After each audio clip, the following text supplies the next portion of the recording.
Boa tarde a todos. De volta, então, à nossa programação.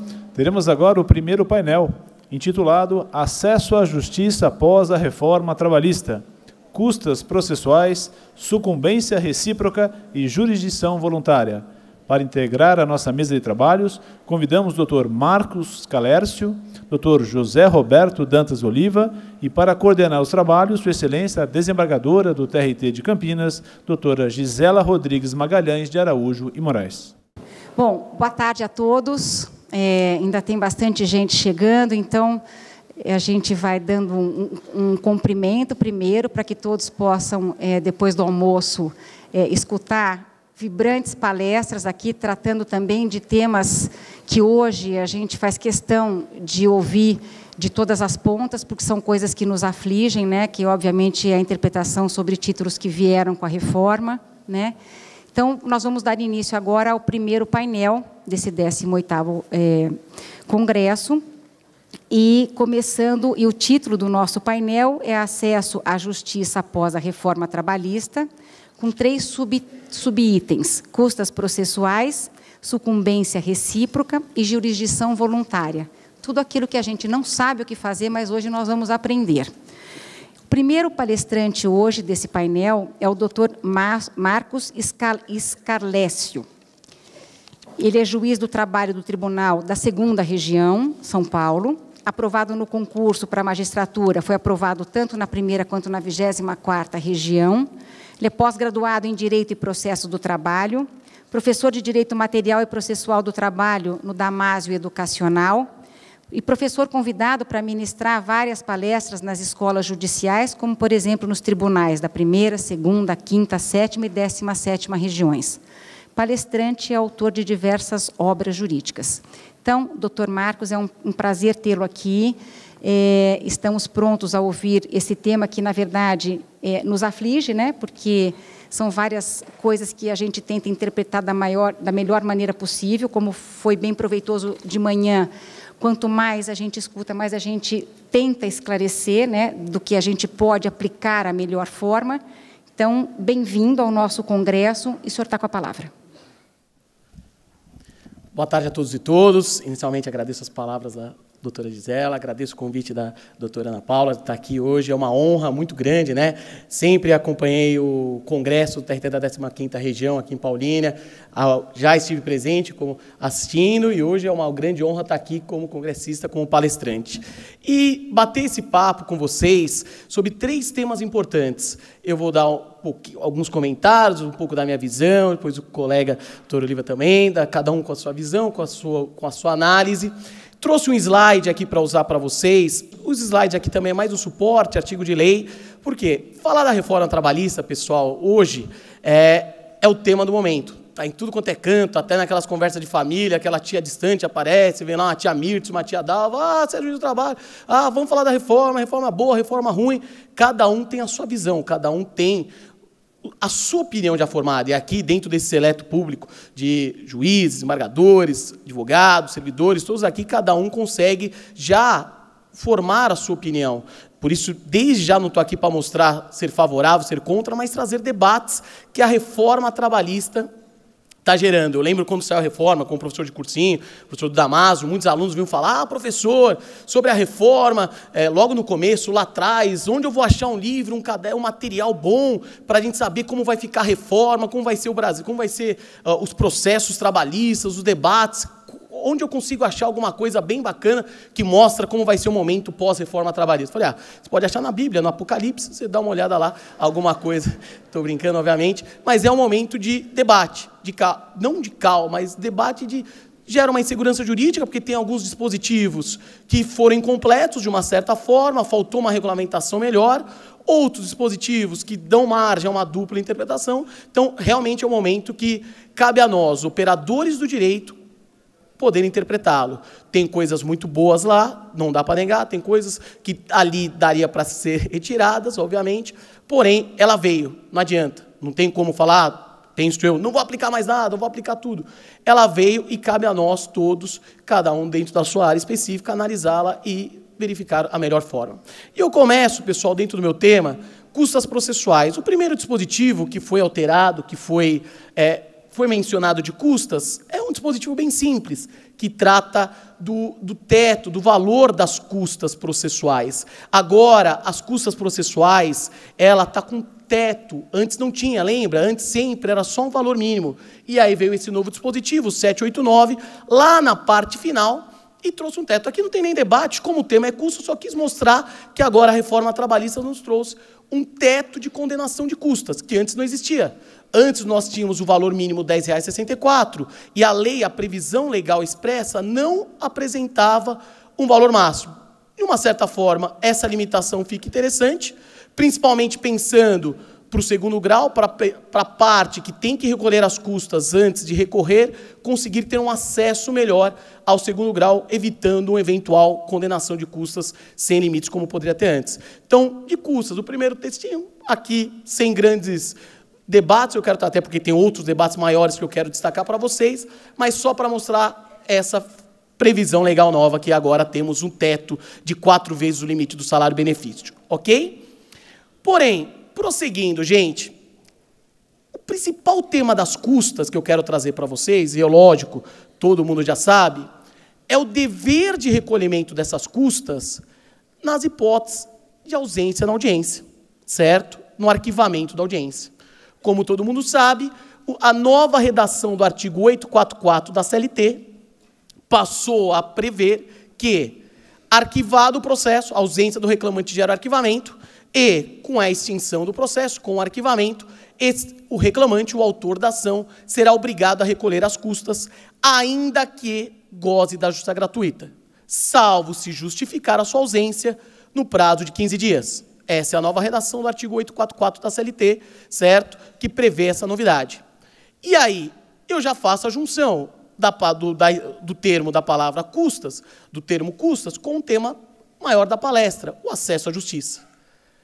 Essa nova regulamentação, gente, que prevê que o trabalhador ausente na audiência, que gera o arquivamento, ele é obrigado a recolher custas, ainda que tenha justiça gratuita, e mais, ele, para ajuizar uma nova ação, fica condicionado o recolhimento das custas da ação anterior, é um tema do debate do momento. Como todos sabem, está lá no STF essa discussão. O STF está lá, o ministro Barroso já deu a sua manifestação, demonstrando ser favorável à constitucionalidade do dispositivo, e o ministro Fachin deu a sua manifestação contrária. Eu trouxe até no slide algumas expressões bem interessantes que o ministro Fachin utiliza. Contrário a essa previsão legal, ele destaca algumas expressões interessantes. Logicamente, não vou ler, deixo na tela para vocês irem acompanhando, mas expressões interessantes no sentido que, se condicionar o ajuizamento da ação ao recolhimento das custas, se obrigar que aquele que tem o benefício da justiça gratuita, ainda assim recolha as custas, à luz da decisão do ministro Fachin, também da manifestação do ministro Fachin, viola o acesso à justiça, de uma certa forma. Por quê?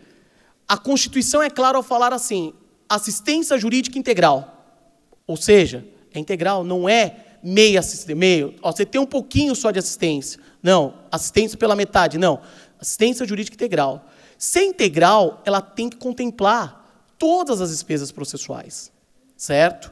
E aí ele destaca exatamente o quê?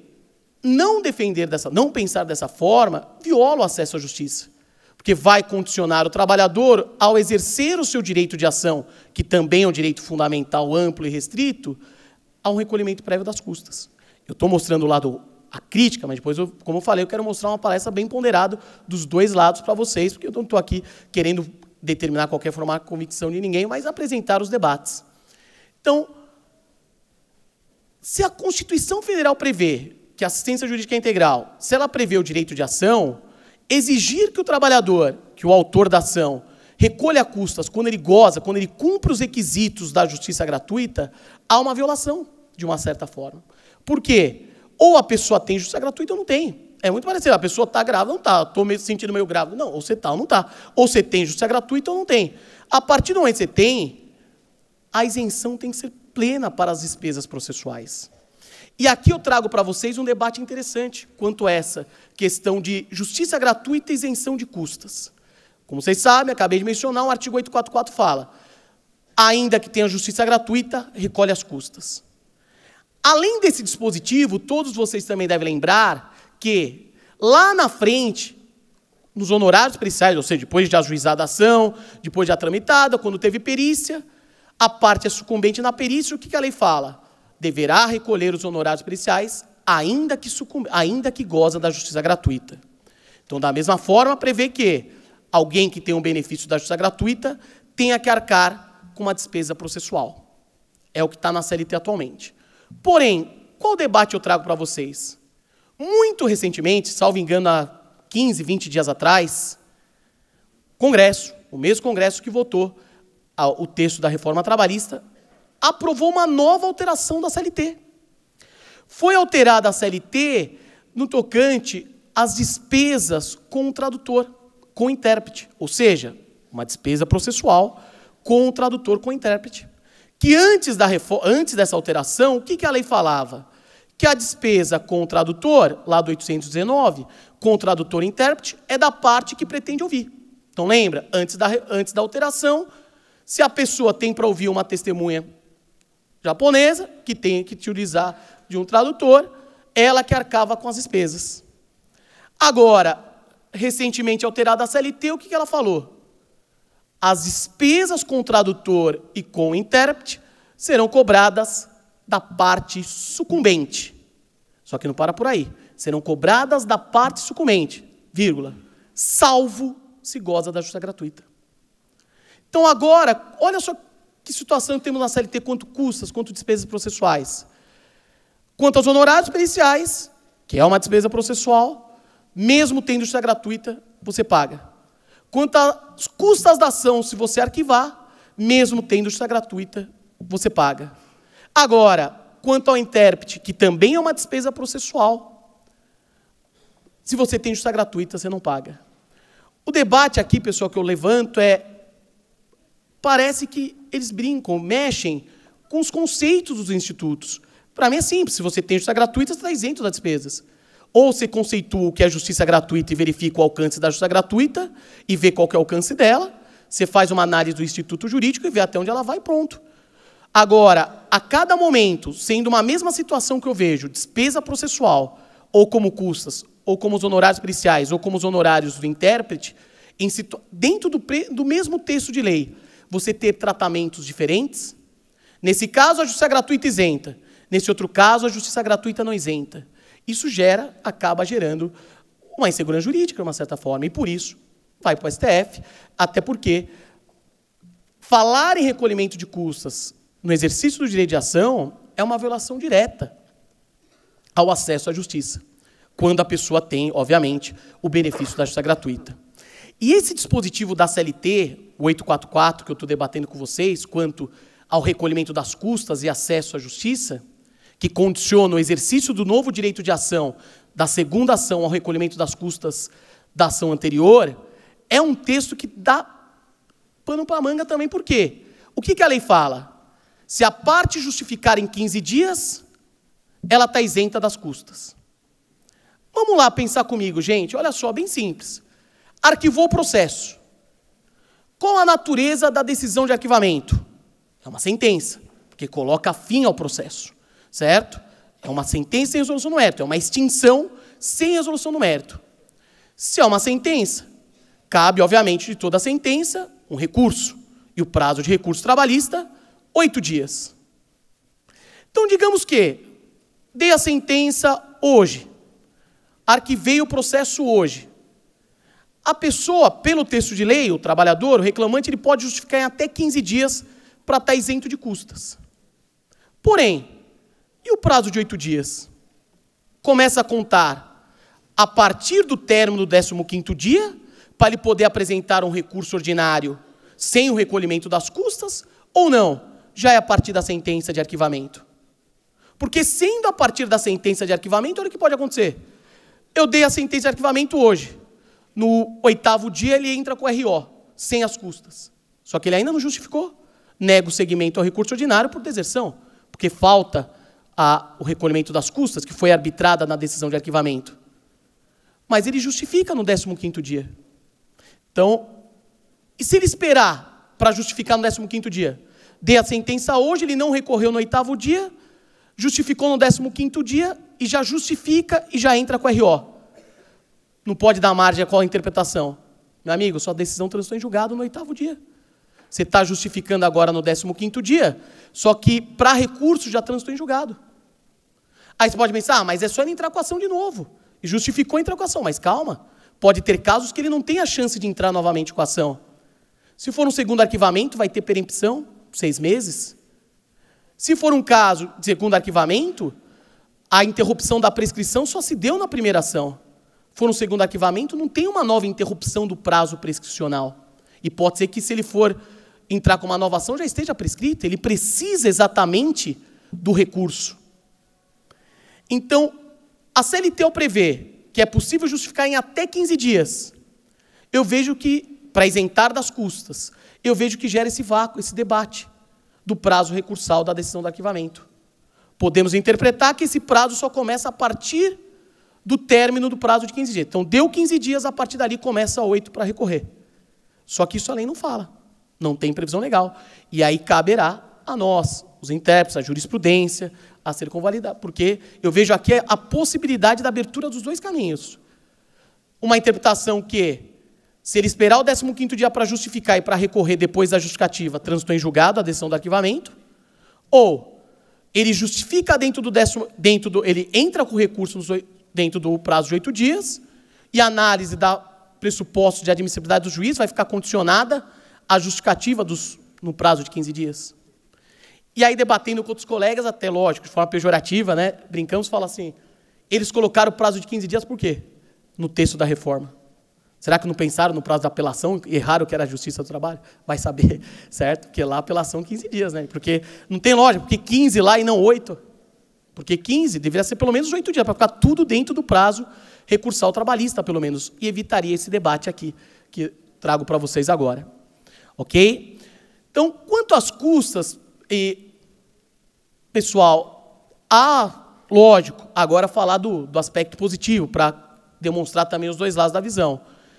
A exigência do recolhimento das custas, ainda que a pessoa tenha justiça gratuita, quando arquiva o processo para condicionar a segunda ação, de uma certa forma, sim, isso é notório, gerou uma maior responsabilidade no ajuizamento das ações. Na quantidade dos pedidos apresentados, já vou fazer a relação com a sucumbência daqui a pouco, na quantidade dos pedidos apresentados. Isso é muito comum, como os colegas todos aqui, juízes, advogados, devem estar vendo no dia a dia, vai abrir audiência, processos ajuizados antes da reforma, muitos colegas, muitos advogados desistindo, renunciando de alguns pedidos, exatamente, gerou, sim, uma maior responsabilidade. Aquela ideia, o maior comprometimento do reclamante ter que comparecer na audiência, tem um aspecto positivo, sim. Por isso que eu falo, não dá para ser, do meu ponto de vista, respeitando sempre os entendimentos contrários, ser sempre radical. Tudo é ruim, tudo é bom. Mas é necessário sempre um ajuste, eu vejo, no texto de lei. E eu vejo, principalmente, com essa questão de condicionar o ajuizamento da segunda ação, recolhimento das custas anterior, porque aí ofende diretamente, cria um obstáculo ao acesso à justiça. E como todos sabem, as famosas 3 ondas de acesso à justiça, de Mauro Capelletti, Brent Gatti, uma das primeiras ondas defendidas nas obras é a retirada dos obstáculos, retirada de obstáculos, para evitar, para ter o pleno acesso à justiça. Ok? Prosseguindo, ainda só para finalizar esse tema, justificativa em até 15 dias, para estar isento das custas e conseguir entrar com uma nova ação sem pagar. Ou não ter que recolher as custas naquela ação anterior. É lógico que esse debate que eu vou levantar é um pouquinho menor, mas é para reflexão, porque a lei não fala. A lei fala, justificou em 15 dias, está isento de custas. A lei em nenhum momento fala que a justificativa em 15 dias também vai permitir, não estou falando se pode ou não pode, só estou mostrando o texto de lei, vai permitir, inclusive, a reconsideração do arquivamento da ação. Por quê? Deu 15 dias, deu 10 dias, dentro do prazo de 15 dias, o trabalhador vem, entra com a justificativa. Excelência, o advogado entra com a justificativa, explica, excelência, meu cliente não compareceu na audiência, pois ele estava na UTI, estava hospitalizado, perdeu um filho, perdeu uma mãe, perdeu um irmão. Então, há uma justificativa super válida para ele não ter comparecido na audiência, inclusive uma impossibilidade no caso de doença grave ou internação. Apresentada essa justificativa em 15 dias, o juiz fica limitado, eventualmente, a só isenção de custas, porque a lei só fala que a justificativa vai isentar, salvo se justificar em 15 dias, está isento. Com todo respeito a entendimento contrário, aqui eu vejo que certamente não deve ter tantos debates, eu vejo que aqui não, o juiz ele não fica limitado apenas à isenção das custas. Sendo uma justificativa válida, o juiz poderá refletir e ver se não é o caso de reconsiderar, inclusive, a decisão do arquivamento até, já que a justificativa apresentada demonstra que ele não poderia comparecer. É lógico, é um tema de debate? Muito, porque você vai poder pensar, não, aí não, você está viajando, hein, professor? Não é isso daí, não. Por quê? Se ele já deu uma sentença, ele vai reconsiderar a própria sentença, ainda mais se for depois do prazo de 8 dias, que aí já tem trânsito em julgado, justificou no 15º dia? Processualmente falando, é até questionável falar nessa reconsideração. Mas é algo para se refletir. Porque se vê uma justificativa válida, eu vou simplesmente despachar, ok, está isento de custas, sabendo que aquele trabalhador não compareceu exatamente porque ele não poderia, não foi por negligência, não foi por trânsito, qualquer probleminha que acontece, não, foi por uma real impossibilidade. Eu vou manter a extinção do processo, o arquivamento, diante disso, é um tempo para se refletir, mas eu destaco que a lei não fala, a lei só fala que salvo se justificado nos 15 dias. Tranquilo? Prosseguindo, gente, um dos próximos temas que eu trago, que eu apresento aqui, é a figura da questão.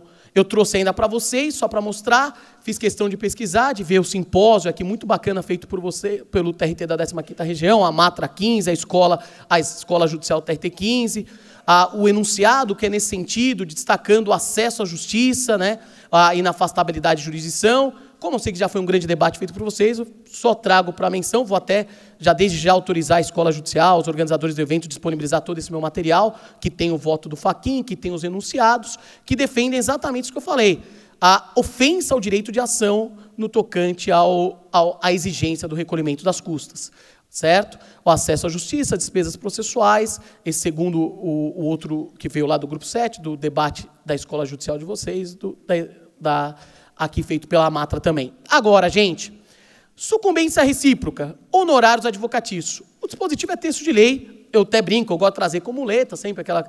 Está sempre acostumado, o professor está sempre acostumado a ter um papel, ter um slide, ter um computador, então eu trago mais como muleta o dispositivo de lei. Está lá, sucumbência recíproca, e, logicamente, vem dentro do tema, eu faço questão de destacar a figura dos honorários advocatícios. Dentro da sucumbência recíproca, dentro dos honorários advocatícios, trago o famoso parágrafo 4º do 791-A da CLT. O parágrafo 4º do artigo 791-A, ele apresenta a sucumbência recíproca, certo? E a justiça gratuita. O parágrafo 3º apresenta a sucumbência recíproca, perdão, e o parágrafo 4º a questão da justiça gratuita, e esse que eu foco mais, que eu trago para vocês aqui. Antes de iniciar destacando eles dois, gente, falar logicamente do quê? Dessa novidade, honorários advocatícios sucumbenciais como regra na Justiça do Trabalho. E aqui, com todo respeito ao pensamento contrário, sempre, aqui eu vejo que foi uma novidade boa, uma novidade certa, uma novidade justa da reforma trabalhista. A diferença que existia em todas as outras áreas todas as outras justiças terem os honorários sucumbenciais, na trabalhista não era válido, não era uma... Eu não vejo que era uma diferença de tratamento correto com os próprios advogados. Falo isso sempre com muito respeito. Fui advogado durante quase 7 anos, antes de ser juiz, certo? Então, eu vejo que aqui foi uma novidade muito boa da reforma. Limitar os honorários, como que eram antes, a súmula 219 do TST, aquela situação só da assistência do sindicato, relação de trabalho, ação rescisória ou substituição processual, era uma jurisprudência muito, mas muito restrita, que não se justificava dentro do direito que o advogado tem de receber os seus honorários sucumbenciais. E aí, pessoal, os honorários advocatícios estão aí regulamentados de 5% a 15%. Aqui só um parênteses, uma crítica, né? Porque no processo civil, como todos sabem, de 5% a 20%. E na CLT, no processo de trabalho, optaram em colocar 5% a 15% de percentual de honorários. Poderiam ter igualado todos de 5% a 20%, e dentro daqueles critérios de arbitramento, o juiz ia lá, fixaria o percentual adequado. Não vejo por que ter esse tratamento, CLT 5% a 15% e CPC 5% a 20%. Mas vem lá, sucumbência recíproca. O trabalhador perde uma parte, ganha outra, cada um ganha uma parte, aquela comemoração, uns ficam tristes, outros alegres, sucumbência recíproca. Como vocês sabem, os honorários advocatícios serão descontados daquele crédito que o trabalhador tem para receber. E a lei, no parágrafo 4º, fala que esse desconto no crédito será naquele crédito obtido em juízo, vírgula, ainda que em outro processo. Ainda que em outro processo. O detalhe da lei, ela não falou, ainda que outro processo trabalhista. Então está aberto. Ainda que outro processo, processo é processo na trabalhista, na família, é processo. Então, pelo texto da legal, interpretação literal, é qualquer outro processo, inclusive de outras áreas, penso eu. Agora, qual o debate prático que eu vejo aqui? A pesquisa nesse outro processo. Ganhou. A reclamada, foi tudo improcedente, a reclamada ganha o processo. O advogado da reclamada tem direito a receber os honorários advocatícios sucumbenciais. Só que o reclamante, ele não tem nenhum crédito naquele processo para descontar. Não tem nada para descontar dele ali.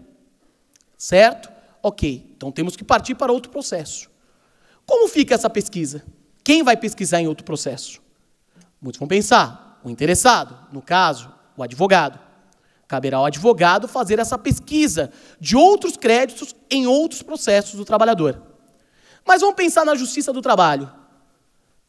É fácil, é viável, é possível fazer a pesquisa de outros créditos do trabalhador em outros processos? Você consegue pesquisar pelo nome do trabalhador?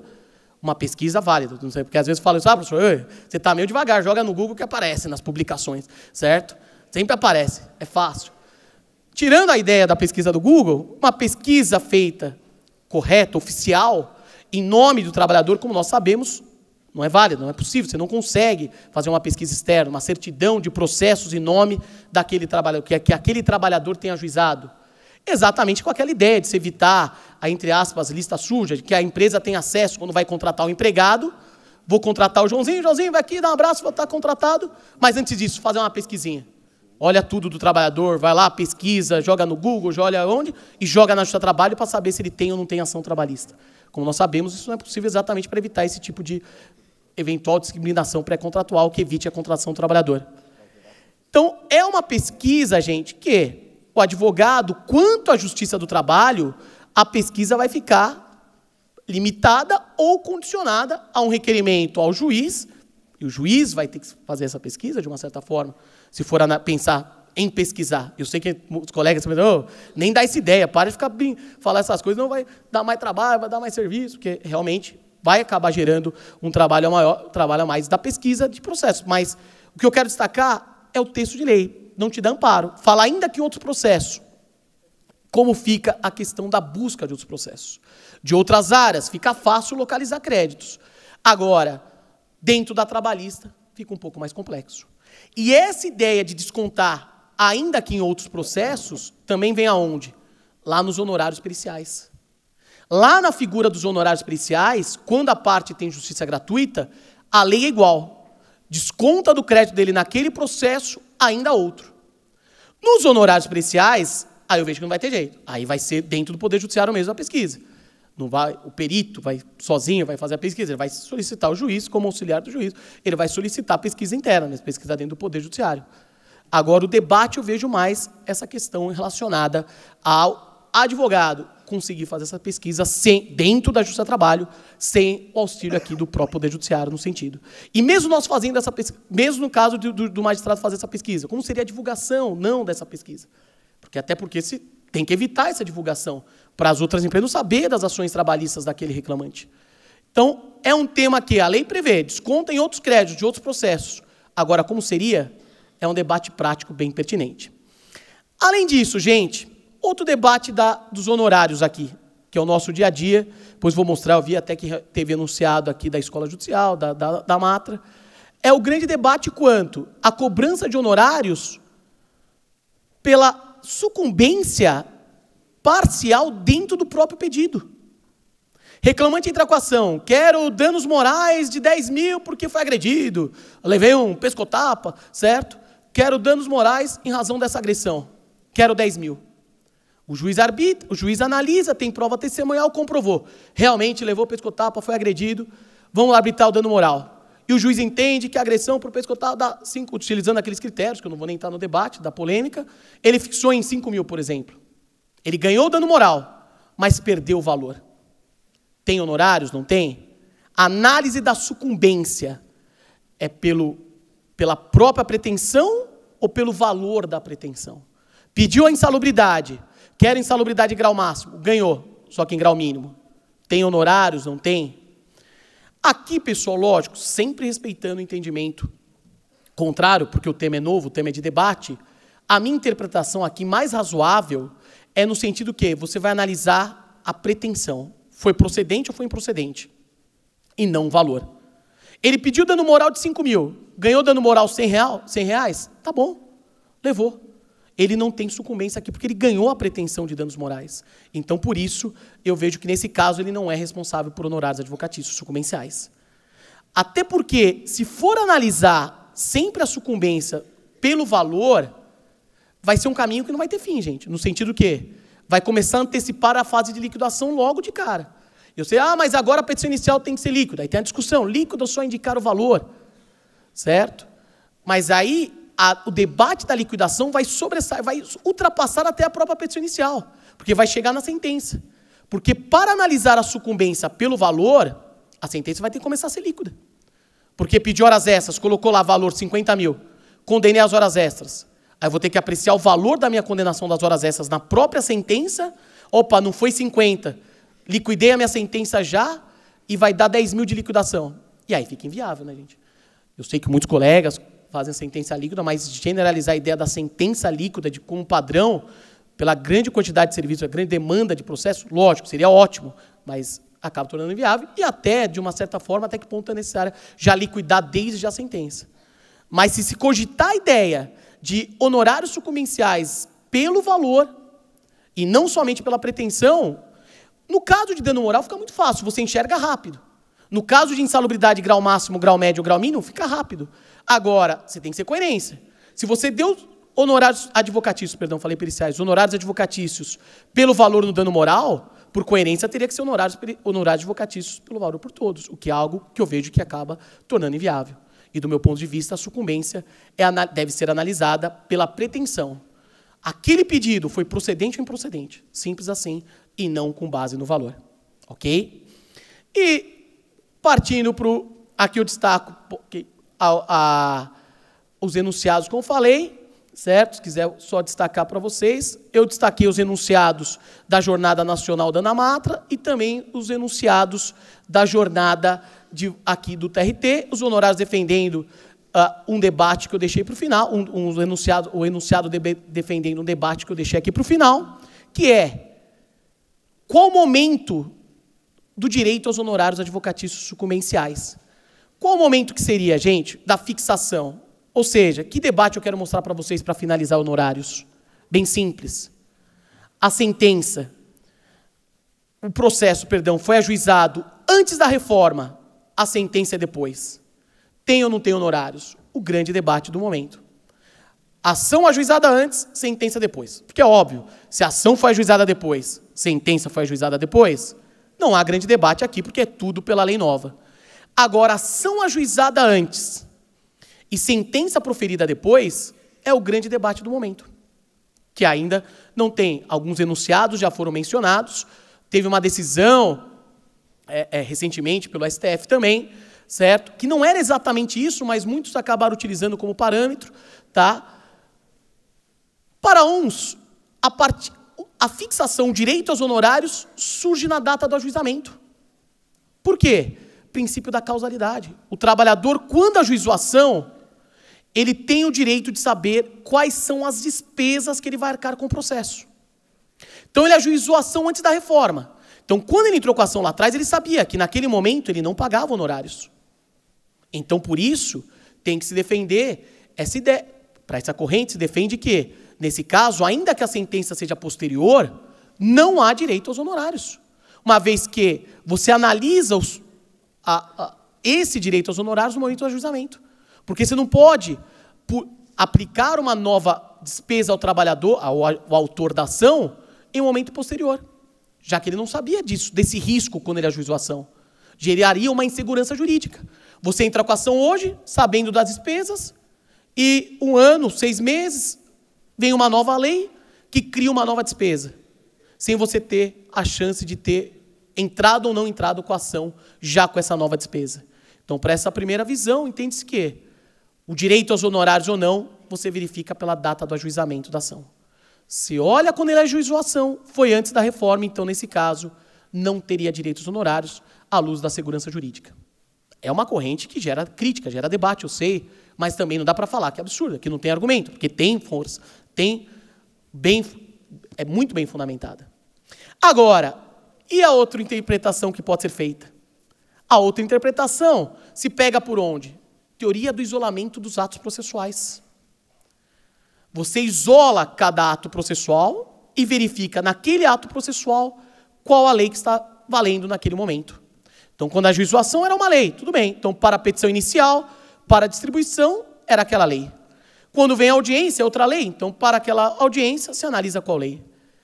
Quando vem a sentença, é uma outra lei. A lei da reforma, por exemplo, está em vigor hoje, no momento que eu vou proferir minha sentença. E hoje, no momento que eu profiro minha sentença, tem uma lei que fala que a parte sucumbente arca com os honorários advocatícios. Então, à luz de uma interpretação da teoria do isolamento dos atos processuais, considerando que se aplica a lei no momento da prática do ato, sendo praticada a sentença hoje, você interpreta que, nesse caso, hoje, há direito aos honorários advocatícios sucumbenciais, mesmo se a ação foi ajuizada anteriormente. E aqui, gente, como eu falei, dá para agradar os dois lados. Você, operador do direito, você vê qual interpretação você vê, se enquadra melhor no seu caso, na sua forma de julgar, na sua forma de entender. Porque aqui não dá, eu não vou falar, gente, essa é a melhor, essa é a pior, até porque o tema é muito recente. Está sendo debatido no STF, está sendo debatido em todos os grandes congressos, como esse aqui, essa matéria. Então, aqui, sinceramente, é mais a ideia de apresentar e refletir. Outro tema interessante de honorários, pessoal, dos honorários advocatícios, sucumbenciais, é a omissão da CLT, a falta de regulamentação da CLT, quanto à execução e quanto à fase recursal. Diferente do novo CPC, do processo civil, que há uma regulamentação específica de majoração de honorários, tanto em fase recursal quanto na execução, a CLT não trouxe. E aí, de novo, logicamente, o debate. Uns interpretam o quê? Opa, omissão na CLT. Artigo 769 da CLT, se há uma omissão, aplicamos um dispositivo subsidiário. Vamos para o CPC. Então, para uma interpretação, a CLT é omissa.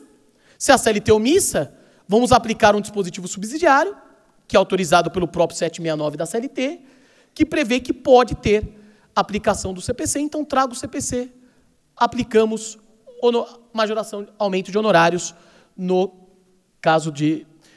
eu juro que eu nem cheguei para aqui, acho que são 5 minutos, é que eu sou distante, certo? Sou cegueta. Olha só, gente, voltando. Então, por um lado, a CLT omissa, você aplica a CLT, aplica o CPC quanto à execução, quanto aos recursos. Agora, há uma outra interpretação que essa eu vejo mais adequada, que nesse caso não seria uma típica omissão, seria o famoso silêncio eloquente, ou seja, aquela ideia do que a CLT não tratou dos honorários na execução, não tratou dos honorários na fase recursal de forma proposital. Em qual sentido? De não aplicar honorários aumento de honorários em fase de execução, em fase recursal. E aqui eu vejo um caminho mais adequado também, até porque os honorários seriam um aumento de despesas. Se aplicar subsidiariamente o CPC no sentido de, entre aspas, mas de uma certa forma é isso, punir, agravar a condenação de uma forma subsidiária é sempre complexo, sempre difícil de se sustentar. Então, por isso que nesse caso eu vejo que não é uma mera omissão. Aquela omissão, porque não tratou, vamos usar a norma subsidiária. Aqui eu vejo que é o típico silêncio eloquente, aquela ideia que não tratou exatamente para não aplicar honorários em fase de execução, honorários em fase recursal. Tranquilo? E o último tema, aqui passando rapidamente, é a figura do, aqui como falei, os enunciados, que defendem, aqui os enunciados de vocês, que defenderam somente para processos a partir de novembro, certo? Outros enunciados, as regras de temporalidade. E aqui, último tema para finalizar, a figura da jurisdição voluntária. Vou ser bem sucinto, porque meu colega vai explorar muito mais essa parte da jurisdição voluntária. Homologação de acordo extrajudicial através do procedimento de jurisdição voluntária. Tema novo, todos nós sabemos, está estourando, tem muitas... Está aparecendo muito lá em São Paulo, lá na Barra Funda, lá tem muito processo desse, está pingando muito. E os debates aqui estão cada vez mais, certo? Muitos debates. Primeiro, tem que ser advogado comum. As partes não poderão ser representadas por advogados comuns, perdão, não poderão ser representadas por advogados comuns. Aqui eu vejo uma interpretação extensiva, logicamente, ao escritório de advocacia. A lei só fala, as partes não poderão ser representadas por advogado comum. Mas eu vejo que essa vedação também alcança o quê? Escritório comum, não só a pessoa do advogado. Porque a ideia da lei é que tem a representação diversas. Cada parte tem o seu próprio advogado. E quando seja cada parte tem seu próprio advogado, sejam advogados de escritórios diferentes. E aqui eu vejo que aqui cabe uma interpretação extensiva quanto a isso. E um outro debate que eu trago, um outro comentário que eu trago para finalizar, porque, como eu falei, deixar mais ao meu colega essa parte da jurisdição voluntária, que é um debate interessante, quanto o acordo, a homologação de acordo extrajudicial, é o procedimento de ataque, de insurgência, de impugnação, de questionamento da negativa da homologação do acordo. Porque, é óbvio, o juiz não é obrigado a homologar acordo. Tem a súmula 418 do TST, que é clara ao falar que o juiz não é obrigado à homologação do acordo. Ok? Até aí, vejo que nesse caso não tem discussão. O juiz não será obrigado a homologar. Ele fundamenta bem a decisão, deixa claro, trata-se de renúncia, trata-se de lide simulada, trata-se de não autoriza o acordo, está totalmente prejudicial ao trabalhador. Ele fundamenta e não homologa. E aí?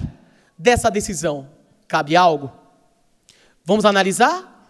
É uma sentença terminativa, porque acabou. É um processo, foi extinto, acabou, foi julgado, negado, não homologado o acordo. Certo? Aí tem até um debate, vai ser uma sentença definitiva, porque se analisa o mérito semelhante a uma improcedência, ou é uma sentença terminativa, extintiva? Vai depender do conteúdo da decisão, no sentido de falta de interesse, extingue por isso. Então vai depender do conteúdo, mas o conteúdo da decisão aqui não é o debate. O debate é o quê? O juiz proferiu a decisão, não homologa o acordo. Fundamentou, não homologo. Cabe recurso? À luz do artigo 895 da CLT, cabe recurso ordinário. Porque o 895 da CLT é claro. Cabe recurso ordinário das decisões definitivas ou terminativas das varas. Portanto, cabe RO. À luz do 895. Caberia expresso. Agora, qual que é o debate? O procedimento desse RO, como seria?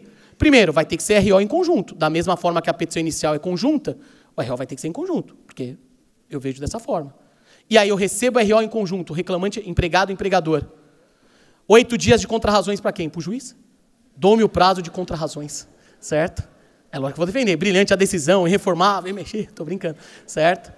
Então, o procedimento, passo a passo. Sobe para o tribunal, vai subir o RO. Tribunal vai analisar o acordo. O tribunal reforma a sentença e homologa automaticamente? Ou o tribunal reforma e devolve para a vara, para o juiz, ele homologar? Se o tribunal homologa, pode mais ou menos, para analogia, a ideia, a teoria da causa madura, está tudo pronto, eu homologo. Tudo bem. Mas se o tribunal homologa, se defender uma supressão de instância, aqui é reflexão, gente, o Congresso é para refletir. Ele homologou, não está tendo, pulou uma instância? É a crítica até da teoria da causa madura. Ou, tribunal reforma, volta para aquele mesmo juiz que defendeu que não homologa, ele, em que pese o meu entendimento, homologo. É um tema que a reforma não trouxe. O procedimento de ataque dessa decisão de improcedência, de não homologação do acordo.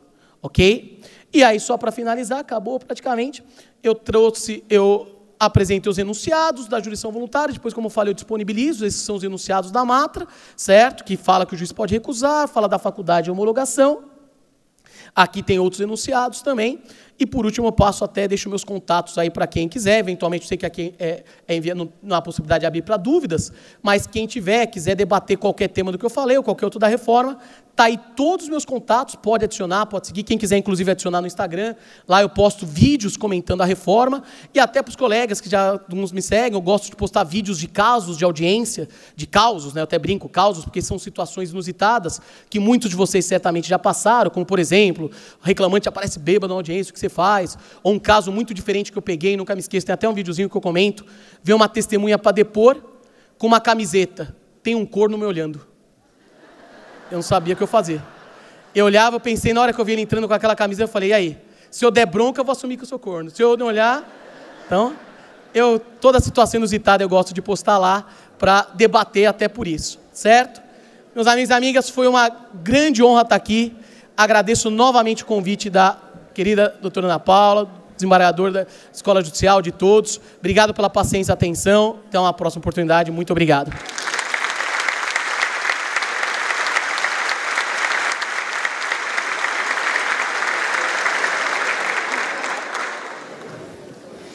É sempre muito bom a gente ver a empolgação, né, dos mais jovens, dos novos juízes que tratam da matéria, tirando um pouco o peso de tudo aquilo que a gente está sofrendo, os magistrados, nessa interpretação dessa reforma.